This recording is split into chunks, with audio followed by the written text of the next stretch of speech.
પોરબંદર સહિત રાજ્યના મોટા ભાગના જે ગામો હોય કે શહેરી વિસ્તાર હોય, આ જે વિસ્તારો જે છે, ગ્રામ્ય વિસ્તારો છે, તે તમામ જગ્યાએ જે ગોચરની જમીન હોય કે જે સરકારી જમીન હોય તેમાં પેશકદમી તેમજ દબાણો છે તે થયેલા હોય તે સૌ કોઈ જાણે છે.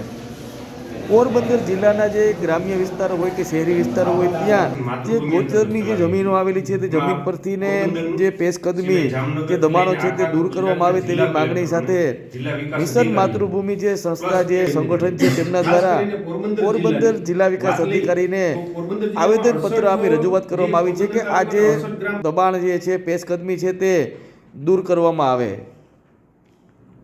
પોણા 2 વર્ષ પહેલા તમામ જિલ્લા વિકાસ અધિકારીઓ, આપણા જિલ્લા કલેક્ટરો, ધારાસભ્યો શ્રી, પછી મુખ્યમંત્રી શ્રી, રાજ્યપાલ શ્રીને તમામને લેખિતની અંદરમાં રજૂઆત કરી હતી, પરંતુ ત્યારબાદ પણ કોઈ કાર્યવાહી થઈ નથી સચોટ. એ પછી અમે પીજી પોર્ટલના માધ્યમથી પોરબંદર, રાજકોટ, ભાવનગર, સુરેન્દ્રનગર, પછી દેવભૂમિ દ્વારકા, ગીર સોમનાથ વગેરે જિલ્લાઓની અંદરમાં પીજી પોર્ટલના માધ્યમથી વિથ એવિડન્સ સર્વે નંબર સહિતની અમે ગૌચર ગામના નામ સહિત અમે ગૌચર ઉપર ગેરકાયદેસર દબાણની કાર્યવાહીની માંગ કરેલી હતી. પણ ક્યાંક ગ્રામ પંચાયતોની અંદરમાં સ્થાનિક મંત્રી, સરપંચો, ટીડીઓ બરોબર અને બીજા ઉચ્ચ કક્ષાના અધિકારીઓ કાર્યવાહીમાં ઢીલપ અપનાવે છે. સુપ્રીમ કોર્ટનો જજમેન્ટ 2012-2013 ની અંદરમાં કરવામાં આવ્યો હતો કે ગૌચર જમીન ઉપર કોઈ પણ પ્રકારનું દબાણ હોવું ન જોઈએ.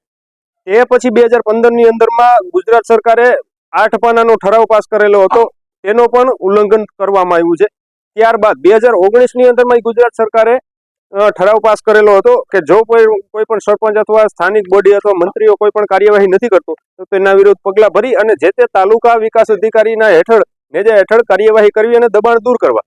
પણ એ બાબતની અંદરમાં કોઈ પણ પ્રકારની કાર્યવાહી થતી નથી, જેથી અમે છેલ્લા અંતિમ ચરણની પગલા રૂપે પોણા 2 વર્ષ બાદ આજ રોજથી અમે જાહેર કરીએ છીએ કે 45 દિવસની અંદરમાં ગુજરાત સરકાર કે ગુજરાત ગવર્મેન્ટ કોઈ પણ કાર્યવાહી નહીં કરે બરોબર, તો 45 દિવસની અંદરમાં અમે તમામ પશુધન, ગુજરાતનું તમામ પશુધન અમે રોડ ઉપર પાછા લાવશું.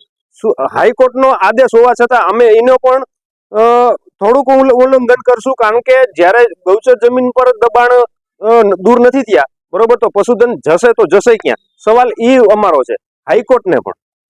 એલને લઈને હમણાં તો થોડા 15-20 દિવસ પહેલા માનનીય કલેક્ટર સાહેબે એક પરિપત્ર બહાર પાડેલો હતો કે જાહેર રોડ ઉપર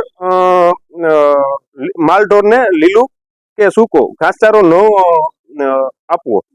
તો હવે માનનીય કલેક્ટર સાહેબને ખાલી એટલું જ કહેવાનું થાય કે ગ્રામ્ય અને શહેર ના થયેલા દબાણો, ગૌચર જમીન હોય કે કોઈ પણ દબાણ, સૌપ્રથમ પહેલા ઈ દૂર કરવા ઉપર કાર્યવાહી કરો. ત્યારબાદ આવા પાયા વિહોણા કોઈ મતલબ જ નથી, કારણ કે ગૌચર જમીન એટલે લાખો એકર તમારા પોરબંદર જિલ્લાની અંદરમાં દબાણ થયેલી છે બરોબર, તો કયા આધારે તમે પશુધનની જે જગ્યા છે એને ખુલ્લા કર્યા વગર કયા આધારે તમે ના પાડી શકો? લીલું તો પછી જે પશુધન છે એ ઘાસચારો જાહે ક્યાં ખાવા? હવે એમાં પેશકદમીની સાથે સાથે પોણા 2 વર્ષની અંદરમાં તમામ અમે રજૂઆતો કરી છે ને છેલ્લા 14 મહિનાથી તો પોરબંદરની અમારી રજૂઆતો ચાલે છે.